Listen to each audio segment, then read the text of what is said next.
Hello my dear viewers, എല്ലാവർക്കും സുഖം തന്നെയല്ലേ? എല്ലാവർക്കും മിസ്ന്റെ പുതിയൊരു വീഡിയോയിലേക്ക് സ്വാഗതം. ഇന്ന് നമ്മൾ ഉണ്ടാക്കാൻ പോകുന്ന എല്ലാവർക്കും ഇഷ്ടമാകുന്ന ഒരു ഡെസേർട്ട് ആണ് ദീപാവലി സ്പെഷ്യൽ ആയിട്ടുള്ള ഒരു കേസരിയാണ് നമ്മൾ ഉണ്ടാക്കാൻ പോകുന്നത്. നല്ല സ്വീറ്റ് ആയിട്ടുള്ള റവ കേസരി. എങ്ങനെ പെർഫെക്റ്റ് ആയിട്ട് ഉണ്ടാക്കാൻ പോകുന്നതെന്ന് നമുക്ക് നോക്കാം. അതിനു മുന്നേ നമ്മുടെ ചാനൽ സബ്സ്ക്രൈബ് ചെയ്യാത്ത വ്യൂവേഴ്സ് സബ്സ്ക്രൈബ് ചെയ്യുക.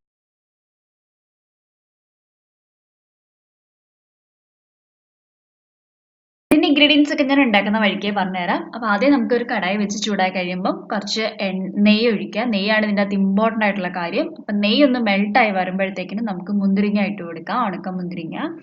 ഈ ഉണക്കമുന്തിരിങ്ങ ഒന്ന് വീർത്ത് വരുന്ന പരുവാകുമ്പോഴത്തേക്കിനും നമുക്ക് ഇതിനകത്തോട്ട് നമ്മുടെ കാഷ്നട്ടും കൂടെ ചേർത്ത് കൊടുക്കണം.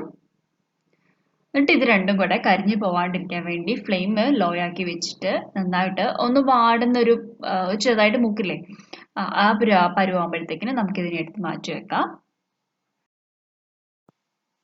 ഇനിയിപ്പോൾ ഇതിൻ്റെ അകത്ത് കുറച്ചിപ്പോൾ നെയ്യ് ഉണ്ടാവും. അത് കൂടാണ്ട് നമുക്ക് കുറച്ചുകൂടി നെയ്യ് ഇതിൻ്റെ അകത്ത് ചേർത്ത് കൊടുക്കാം. ഇതൊന്ന് മെൽട്ടായി വരുമ്പോഴത്തേക്കിനും നമുക്ക് ഇതിൻ്റെ അകത്തോട്ട് റവ വറുക്കാൻ വേണ്ടിയിട്ടാണ് ഈ നെയ്യ് ചേർത്ത് കൊടുത്തത്. അപ്പോൾ ഓൾറെഡി നമ്മളുടെ കയ്യിൽ ഇരിക്കണ വറുത്ത റവ ആയിരിക്കാം, എങ്കിൽ പോലും നമ്മൾ എടുക്കുന്ന റവ ഇതിലോട്ട് ഒന്ന് മൂപ്പിച്ചെടുക്കും. ഞാൻ ഈ ഒരു കപ്പിന് 1 കപ്പ് റവയാണ് എടുത്തിരിക്കുന്നത്. അപ്പോൾ ഇനി ഇതിൻ്റെ അകത്തോട്ട് നമുക്ക് ചേർക്കുന്ന ഇൻഗ്രീഡിയൻസിൻ്റെ അളവ് പറയുമ്പോൾ ഈ ഒരു കപ്പിന് തന്നെയാണ് നമ്മൾ ചേർക്കുന്നത്. അപ്പം ഈ ഒരു കപ്പ് റവ 1 കപ്പ് റവ നമ്മൾ ഈ നെയ്യിൻ്റെ അകത്തോട്ട് ഇട്ടിട്ട് നന്നായിട്ടൊന്ന് മൂക്കുക. അതായത് ഈ നെയ്യിന്റെയും റവയുടെയും ഒരു സ്മെല്ല് വരില്ലേ, ആ സ്മെല്ല് വരുന്നത് വരെ നമ്മൾ ഇതിൻ്റെ അകത്തോട്ട് ജസ്റ്റ് ഒന്ന് ചൂടാക്കി എടുക്കുക. അത്രയും മതി. ഈ വൈറ്റ് കളർ ഒന്ന് ചെറുതായിട്ടൊന്ന് ഷെയ്ഡ് ഒന്ന് മാറും, അതുവരെ നമ്മൾ ഒന്ന് ഇളക്കിക്കൊണ്ടിരിക്കുക. ഫ്ലെയിം ലോ ആക്കാൻ ശ്രമിക്കുക. നമുക്കിനി ഇതായി കഴിഞ്ഞിട്ട് എടുത്ത് മാറ്റാം. ഇനി നമുക്ക് 3 കപ്പ് വെള്ളം, അതായത് 1 കപ്പ് റവ ഞാൻ എടുത്തേ, ആ കപ്പിന്റെ അതേ അളവിൽ തന്നെ 3 കപ്പ് വെള്ളം കൂടി നമ്മൾ ഇതിൻ്റെ അകത്തോട്ട് ചേർത്ത് കൊടുക്കണം. റവയും വെള്ളവും 1:3 എന്നുള്ള റേഷ്യോയിലാണ് നമ്മൾ ഫോളോ ചെയ്യണമെങ്കിൽ മാത്രമേ നമുക്ക് പെർഫെക്റ്റ് ആയിട്ട് കിട്ടത്തുള്ളൂ, നല്ല സോഫ്റ്റ് ആയിട്ടും. അപ്പം ഇനിയും നമുക്ക് ഇതിനകത്ത് ഫുഡ് കളറൊക്കെ നമ്മൾ ഹോട്ടലിലൊക്കെ കിട്ടുന്നത്, ഫംഗ്ഷനൊക്കെ നമുക്ക് കിട്ടുന്നൊക്കെ ഫുഡ് കളർ ആഡ് ചെയ്തിട്ടാണ് ഓറഞ്ച് യെല്ലോ ഒക്കെ കളർ കിട്ടുന്നത്. അപ്പം ഞാനിവിടെ ഫുഡ് കളറും ചെയ്യുന്നില്ല. അതിന് പകരം നാച്ചുറൽ കളറായ നമ്മളുടെ മഞ്ഞൾപ്പൊടി തന്നെയാണ് യൂസ് ചെയ്യുന്നത്. അതായത് മഞ്ഞൾ വാങ്ങിച്ച് നമ്മൾ വീട്ടിൽ തന്നെ ഉണക്കിയിട്ട് പൊടിച്ചെടുത്താണ്. അപ്പം അതാകുമ്പം നമുക്ക് എന്താ പറയുക, ദൂഷ്യമൊന്നുമില്ല, ഒരു കളർ കിട്ടുകയും ചെയ്യും.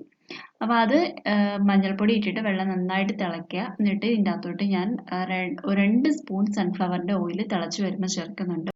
നെയ്യുടെ മാത്രമായിട്ടുള്ള ഒരു മത്ത് കുറയ്ക്കാൻ വേണ്ടിയിട്ടാണ് നെയ്യുടെ കൂട്ടത്തിൽ കുറച്ച് സൺഫ്ലവർ ഓയിലൂടെ ചേർത്ത് കൊടുത്ത്. അപ്പോൾ ഇനിയിപ്പോൾ ഈ നെയ്യ് മെൽട്ടായി വരുമ്പോഴത്തേക്കിന് നമുക്ക് ഫ്ലെയിം നല്ല തന്നെ ലോ ആക്കി വെക്കണം. എന്നിട്ട് നമ്മൾ ആദ്യം നെയ്യിലിട്ടിട്ട് വറുത്ത് വെച്ച നമ്മളുടെ റവയില്ലേ, അത് കുറേശ്ശെ ഒട്ടും തന്നെ കട്ട പിടിക്കാണ്ട് കുറേശ്ശെ നമ്മൾ ഇട്ട് കൊടുത്തിട്ട് ഇളക്കുക. ഇത് പെട്ടെന്ന് അങ്ങ് വെള്ളത്തിൽ അങ്ങ് മിക്സ് ആവും, പക്ഷെ കട്ടയാവും. അപ്പം നമ്മൾ ആ കട്ടയാവാതിരിക്കാൻ വേണ്ടിയിട്ട് ശ്രദ്ധിക്കണം. കട്ടയെല്ലാം അന്നേരം തന്നെ ഉടച്ചുടച്ച് കൊടുത്തുകൊണ്ടേ ഇരിക്കണം.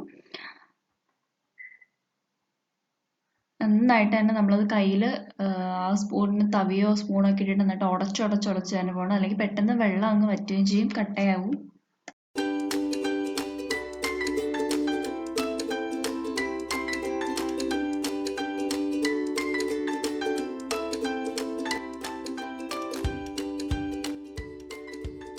അപ്പോൾ വെള്ളമൊക്കെ നന്നായിട്ട് വറ്റി നമുക്ക് നല്ല സോഫ്റ്റ് ആയിട്ട് കട്ടയൊക്കെ മാറ്റി എടുത്തിട്ടുണ്ട്. പക്ഷെ ഇതിനി വേവണം. അപ്പോൾ ഈ വേവാൻ വേണ്ടിയിട്ട് നമുക്ക് ഇതിനെ ഒരു 5 മിനിറ്റ് മൂടി വെക്കണം. 5 മിനിറ്റ് കഴിഞ്ഞിട്ടുണ്ട്. അപ്പോൾ നമുക്ക് മൂടിയൊക്കെ തുറന്ന് ഒന്ന് കുറച്ചെടുത്ത് നോക്കാം വെന്തോ ഇല്ലയോ എന്നുള്ളത്. അപ്പോൾ ഇച്ചിരി എടുത്ത് നമ്മളൊന്ന് ടേസ്റ്റ് ചെയ്ത് നോക്കാം. അപ്പോൾ ഇത് വെന്തിട്ടുണ്ട്. അപ്പോൾ ഇത് ഇത്രയും മതി. അപ്പോൾ ഇനി നമുക്ക് ഇതിൻ്റെ അകത്തോട്ട് ഇനി മധുരം ചേർക്കണം. അപ്പോൾ 1 കപ്പ് പഞ്ചസാരയാണ് ഞാൻ ചേർക്കുന്നത്. നമ്മൾ ഏത് കപ്പിലാണോ റവ എടുത്തത് ആ 1 കപ്പ് അതിൻ്റെ 1/4 തൊട്ട് 1 കപ്പ് വരെ നമുക്ക് ഒരു മീഡിയം മധുരക്കാർക്ക് ഉള്ള മധുരം ചേർക്കാം. ഇനി നല്ല മധുരം ഇഷ്ടമാണെന്നുണ്ടെങ്കിൽ 1.5 കപ്പ് ഒക്കെയോളം ചേർക്കാം. അപ്പോൾ ഞാനിവിടെ എടുത്തിരിക്കുന്ന ആ കപ്പിലുള്ള പഞ്ചസാര ഇതിൽ ചേർത്ത് കൊടുത്തു. അപ്പോൾ പഞ്ചസാര ചേർക്കുമ്പോൾ ഉണ്ടല്ലോ, ഒന്ന് നമ്മളുടെ ഈ റവ ഒന്ന് ഇച്ചിരിയോടെ ഒന്ന് ലൂസാവും. അപ്പോൾ അത് കണ്ട് നമ്മൾ പേടിക്കേണ്ട കാര്യമൊന്നുമില്ല. അത് വീണ്ടും പഴയ ആ സ്റ്റേജിലോട്ട് തന്നെ വരും. അപ്പം ഈ പഞ്ചസാര ഇടുമ്പോഴും കട്ടയാവാണ്ടിരിക്കാൻ വേണ്ടിയിട്ട് നമ്മൾ നന്നായിട്ട് പഞ്ചസാര എല്ലായിടത്തോട്ടും ആവാൻ വേണ്ടിയിട്ട്, മധുരം കിട്ടാൻ വേണ്ടിയിട്ട് നമ്മൾ നന്നായിട്ട് തന്നെ ഇളക്കണം. അല്ലെങ്കിൽ ഒരു സൈഡിൽ മാത്രമായി പോവും. കട്ട കിട്ടിക്കഴിഞ്ഞാൽ കട്ടയ്ക്കകത്തും ടേസ്റ്റ് ഇല്ലാണ്ടായി പോകും. അപ്പോൾ അതുകൊണ്ട് കട്ടയൊന്നും ഇല്ലാണ്ട് തന്നെ എല്ലായിടത്തും മധുരം കിട്ടുന്ന രീതിയിൽ നമ്മൾ നന്നായിട്ട് ഇതിനെ ഇളക്കുക. നന്നായിട്ട് ഇളക്കുക എന്നുള്ളതാണ് ഇതിന്റെ ഒരു വലിയൊരു സ്റ്റെപ്പ്. കട്ടയൊന്നും ഇല്ലാണ്ട് തന്നെ, എന്നാലും നമുക്ക് ആ ഒരു സോഫ്റ്റില് കിട്ടും. ഇനി ഇതിലേക്ക് നമ്മൾ ഫംഗ്ഷൻസിനൊക്കെ കഴിക്കുമ്പം കളർ മാത്രമല്ലാതെ അവർ ഇതിൻ്റെ അകത്ത് ഫ്ലേവേഴ്സ് ഒക്കെ ചേർക്കാറുണ്ട്. അതിന് എസെൻസ് എന്ത് വെച്ചാൽ റോസ് എസെൻസോ അല്ലെങ്കിൽ പൈനാപ്പിൾ എസെൻസോ ഒക്കെ ചേർക്കാറുണ്ട്. അത് നമുക്ക് ഒട്ടും നിർബന്ധമില്ല. അപ്പൊ നമുക്ക് ഇഷ്ടമുണ്ടെങ്കിൽ ചേർക്കാം. വീട്ടിലൊക്കെ കഴിക്കാനായിട്ട് നമുക്കൊന്നും ചേർക്കേണ്ട ആവശ്യമൊന്നും ഇല്ല. ഒരു പൈനാപ്പിൾ എസെൻസിന് പകരം ഇപ്പം നമ്മൾ പൈനാപ്പിൾ ഒക്കെ ഉടച്ചിട്ട് വേവിച്ച് അത് ഈ കേസരിയിൽ ഉണ്ടാക്കാറുണ്ട്. അപ്പൊ അതിന് നല്ലൊരു നാടൻ ഒറിജിനൽ ടേസ്റ്റ് തന്നെ കിട്ടും.